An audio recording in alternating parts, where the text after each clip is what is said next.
Hello, आज हम लोग पढ़ने वाले हैं chapter 1 science crop production and management chapter का क्वेश्चन आंसर।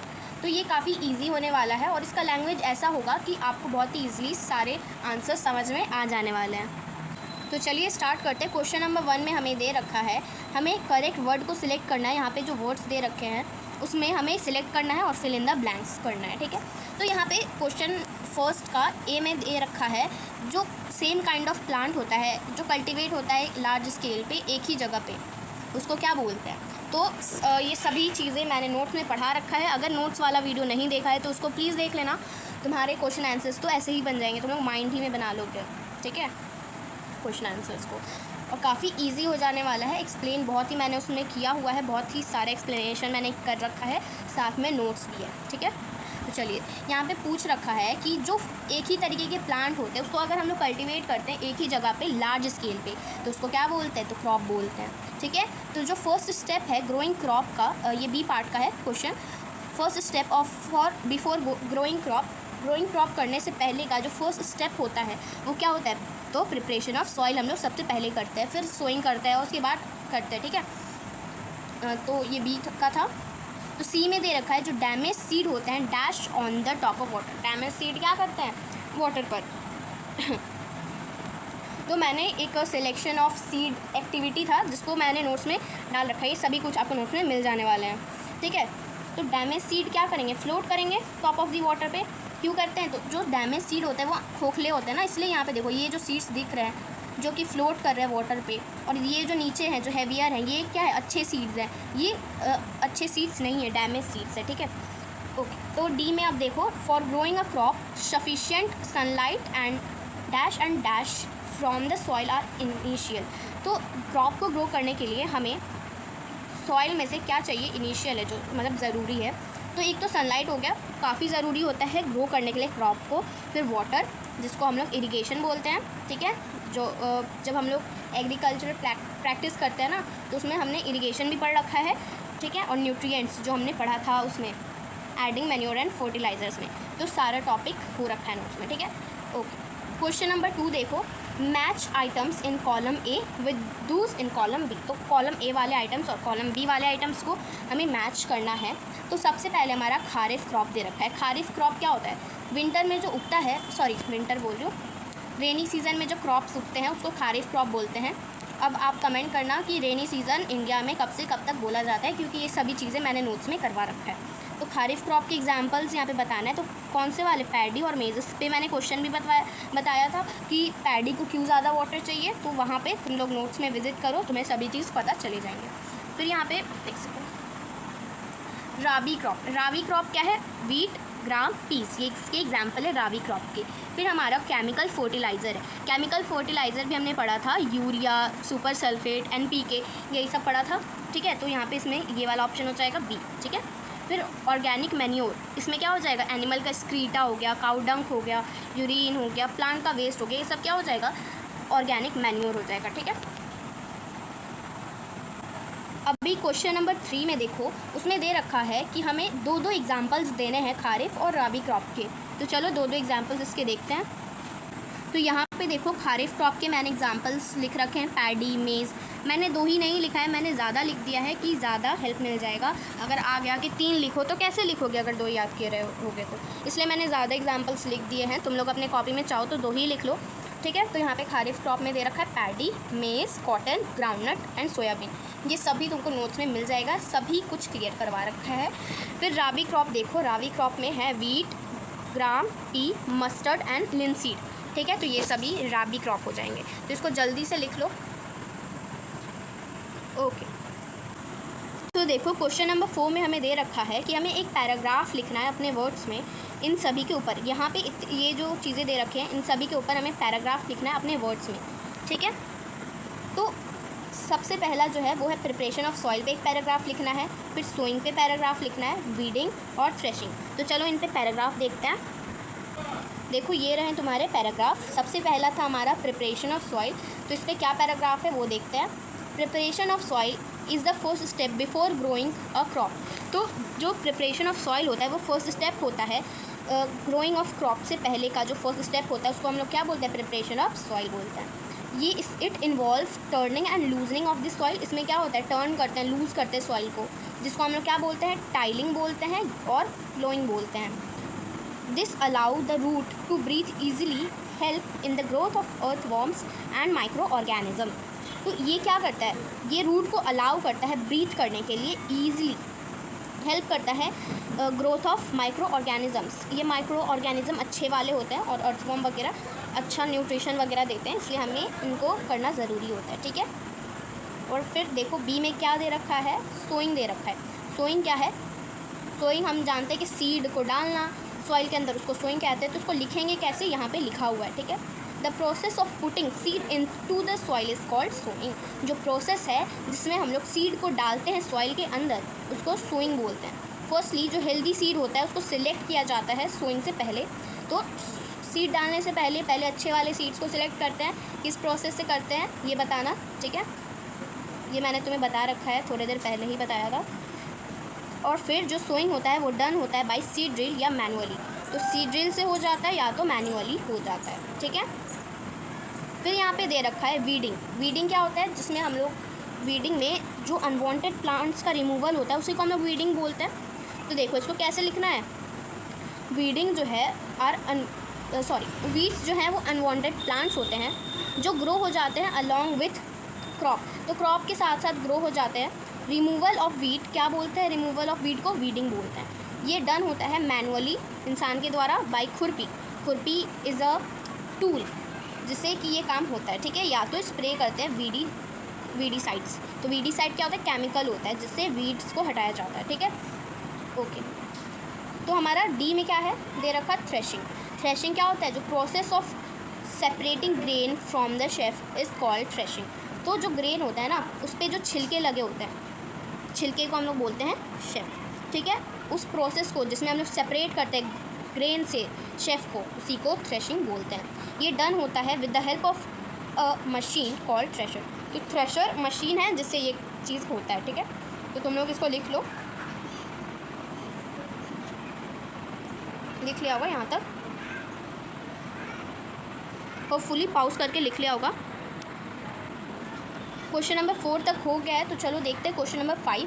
तो इसमें बताना है, एक्सप्लेन करना है हाउ जो फर्टिलाइज़र है वो डिफरेंट है मैन्योर से। तो फर्टिलाइज़र और मैन्योर का डिफरेंस बताना है, ठीक है। तो ये रहे the difference between manure and fertiliser, ठीक है।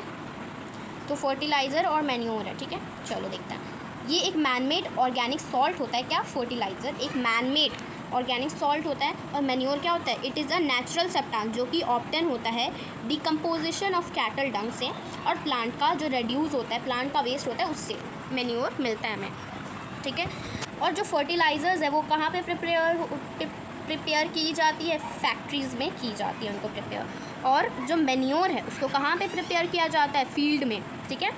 ओके, फिर हमारा है कि फर्टिलाइज़र जो है it does not provide humus to the soil. ये ह्यूमस प्रोवाइड नहीं करता है सॉइल को, ठीक है। Manure it provide a lot of humus to the soil, और मैन्योर क्या करता है, बहुत सारा ह्यूमस सॉइल को प्रोवाइड करता है। फिर यहाँ पे दे रखा है फर्टिलाइज़र का कि they are very rich in plant nutrition like nitrogen, phosphorus and potassium. तो जो फर्टिलाइज़र होता है वो बहुत ज़्यादा रिच होता है प्लांट न्यूट्रिएंट्स के लिए। अगर न्यूट्रिएंट्स किसी प्लांट को चाहिए तो उसके लिए फर्टिलाइज़र्स काफ़ी अच्छा रहता है, नाइट्रोजन, फॉस्फोरस, ये सब एग्जाम्पल। फिर मैन्योर में दे रखा है ये रिलेटिवली कम रिच होता है प्लांट न्यूट्रिशन के लिए, ज़्यादा न्यूट्रिशन नहीं देता है लेकिन ह्यूमस काफ़ी ज़्यादा देता है। तो ये था इसका डिफरेंस, इसको तुम लोग लिख लो। चलो लिख लिया होगा। तो क्वेश्चन नंबर 6 में दे रखा है what is irrigation, describe 2 method of irrigation जिससे कंजर्व वाटर, ठीक है। तो इरिगेशन में बताना है, ये आप मान लो कि ये फर्स्ट पार्ट हो गया 6 का, ये वाला आपका जो है ये वाला ये फर्स्ट पार्ट हो गया, मानना है, ठीक है। और ये वाला सेकंड पार्ट हो गया, ऐसा मान लो। तो हमें बताना है इसमें व्हाट इज़ इरिगेशन, इरिगेशन क्या है, उसके डिस्क्राइब करना है 2 मेथड इरिगेशन के जिससे हम लोग कंजर्व कर सकते हैं वाटर को, यानी कि मॉडर्न मेथड हम लोग यहाँ पे बता देते हैं। ये रहा क्वेश्चन नंबर 6। तो व्हाट इज़ इरिगेशन, तो यहाँ पे लिखा है the supply of water to crop at regular interval is called irrigation. तो वाटर को सप्लाई करना रेगुलर इंटरवल्स पे यानी कि रेगुलर टाइम पे वाटर को सप्लाई करते रहना, उसको ही इरिगेशन बोलते हैं। अभी हमें 2 मेथड बताना है, तो 2 मेथड जो हमने बुक में पढ़े थे, मतलब नोट्स वाले में पढ़े थे, मॉडर्न सिस्टम ही का 2, क्योंकि जो ट्रेडिशनल मेथड था ना, जिसमें हम लोग मेथड ऑफ इरिगेशन यूज़ करते थे, उसमें ज़्यादा ही पानी हो जाता था यूज़। तो अच्छा क्या है अभी जो मॉडर्नली यूज़ हो रहा है वो, ठीक है। तो फर्स्ट दे रखा है स्प्रिंकलर सिस्टम। तो ये उतना भी यूज़फुल नहीं है क्योंकि इसमें वाटर वेस्ट हो रहा है, लेकिन कम होता है, उतना नहीं होता है जितना ट्रेडिशनल मेथड में होता है, ठीक है। तो यहाँ पे दे रखा है स्प्रिंकलर सिस्टम में कि इस सिस्टम में क्या होता है, जो वाटर होता है वो स्प्रिंकल होता है क्रॉप पे with the help of rotating nozzles, ठीक है। रोटेटिंग नोजल्स उसके होते हैं जो कि कनेक्टेड होता है वाटर के पाइपलाइन से, और ये यूज़फुल कहाँ पे होता है, लॉन्स के लिए, कॉफ़ी प्लांटेशन के लिए और भी बहुत कुछ के लिए यूज़ हो जाता है स्प्रिंकलर सिस्टम। तो क्यों यहाँ पे यूज़ हो रहा है लॉन्स और कॉफ़ी प्लांटेशन के लिए, क्योंकि इसको ज़्यादा पानी की ज़रूरत होती है, ठीक है। फिर हमारा है ड्रिप सिस्टम। ड्रिप सिस्टम क्या है, इस सिस्टम में जो वाटर होता है वो फॉल होता है drop by drop near the root. तो रूट के पास water drop by drop drop drop drop drop करके गिरता है, ठीक है। जो वाटर है ये वेस्ट बिल्कुल भी नहीं होता है और ये काफ़ी यूज़फुल होता है फ्रूट प्लांट्स के लिए, गार्डन के लिए और ट्री के लिए। तो ड्रिप सिस्टम समझ लिए, स्प्रिंकलर भी सिस्टम समझ लिया हमने। इसको लिख सकते हो, तो पॉज करके लिख लिया होगा। तो क्वेश्चन नंबर 7 देखो, इसमें बोला है एक कंडीशन दे रखा है, ठीक है। अगर वीट जो है, अगर हम लोग उसका प्लांट मतलब वीट को उगाएंगे खरीफ सीज़न में, खरीफ सीज़न आपको बताना है, याद करना है कि क्या होता है kharif season, which is rainy season, ठीक है। तो हम लोग खरीफ सीज़न को बोलते हैं रेनी सीज़न। तो इसमें क्या होता है, खरीफ जो भी खरीफ में क्रॉप उगते हैं खरीफ सीज़न में, वो क्या होता है जिसको बहुत ज़्यादा वाटर की नीड होती है। अब वीट तो है भाई जिसको ज़्यादा वाटर नहीं चाहिए, तो क्या होगा वो आपको बताना है, ठीक है। ओके, ये चीज़ें हमें बतानी है और व्हाट वुड हैपन इसको डिस्कस करना है, ठीक है। तो देखो क्या हो जाएगा यहाँ पे, wheat is a rabi crop. तो वो क्या है, राबी क्रॉप है। सो उसको क्या चाहिए होता है, कोल्ड क्लाइमेट चाहिए होता है। राबी क्रॉप क्या होता है, जो विंटर वाले क्रॉप होते हैं उसको राबी क्रॉप बोलते हैं। जो भी चीज़ें विंटर में उगती है उसको राबी क्रॉप बोल देते हैं, ठीक है। तो वीट को क्या चाहिए होता है, कोल्ड क्लाइमेट चाहिए होता है और कम वाटर चाहिए होता है, लेस वाटर चाहिए होता है ग्रो होने के लिए अच्छे से। If it is sown in kharif season में, अगर उसको कर दिया जाए, उगा दिया जाए ना, तो वो ग्रो नहीं हो पाएगा अच्छे से और डिस्ट्रॉय हो जाएगा ज़्यादा पानी के कारण। Excessive rain in the kharif season होता है क्योंकि ज़्यादा बारिश होता है, इसलिए उसी चीज़ से वो पूरा बह जाएगा क्रॉप और ख़राब हो जाएगा क्रॉप, ठीक है। तो इसको लिख लो, चलो लिख लिया होगा। तो चलो क्वेश्चन नंबर 8 देखते हैं। क्वेश्चन नंबर 8 देखो, इसमें हमें एक्सप्लेन करना है how soil get affected by the continuous plantation of crop in a field. तो सॉइल जो है वो कैसे ख़राब हो जाती है अगर हम लोग कंटिन्यूसली बस प्लांटेशन करते रहे क्रॉप का, तो एक फील्ड में, ठीक है, एक फील्ड में हम कंटिन्यूसली बस करे जा रहे हर साल, तो सॉइल कैसे अफेक्ट हो जाती है इससे, वो हमें एक्सप्लेन करना है। तो क्वेश्चन नंबर 8 में देख लो इसका आंसर, सॉइल जो है वो सप्लाई क्या करता है, mineral nutrition to the plant which are initial for the growth. तो वो इनिशियल होता है ग्रोथ के लिए। अगर हम लोग कंटिन्यूसली प्लांट करते रहे क्रॉप को, उससे जो सॉइल पुअर हो जाता है न्यूट्रिशन में, यानी कि उसके न्यूट्रिएंट्स ख़त्म हो जाते हैं। इससे जो सॉइल होता है वो अनफर्टाइल बनता है, उसमें क्रॉप नहीं उगेंगे, तो अच्छे क्रॉप नहीं आएंगे बिल्कुल भी, और बहुत कम क्वांटिटी ऑफ क्रॉप होगे, अगर होगा भी तो और ख़राब ही होगा, ठीक है। तो हमें क्या करना पड़ता होता है, सॉइल को सप्लाई करना रहता है मिनरल न्यूट्रिएंट्स, ठीक है। इसी से जो ग्रोथ होता है क्रॉप का वो अच्छे से होता है, ठीक है। क्वेश्चन नंबर 8 समझ गए होंगे और उसका आंसर भी, तो इसको लिख लो, पाउस करके लिख लिया होगा। तो चलो क्वेश्चन नंबर 9 देखो, व्हाट आर वीट। हमें इसको कैसे कंट्रोल करना है, तो क्या है वीट ये बताना है, फिर कैसे हम इसको कंट्रोल कर सकते हैं। तो वीड क्या है, वीड जो है वो अनवांटेड प्लांट होता है जो ग्रो हो जाता है क्रॉप के साथ।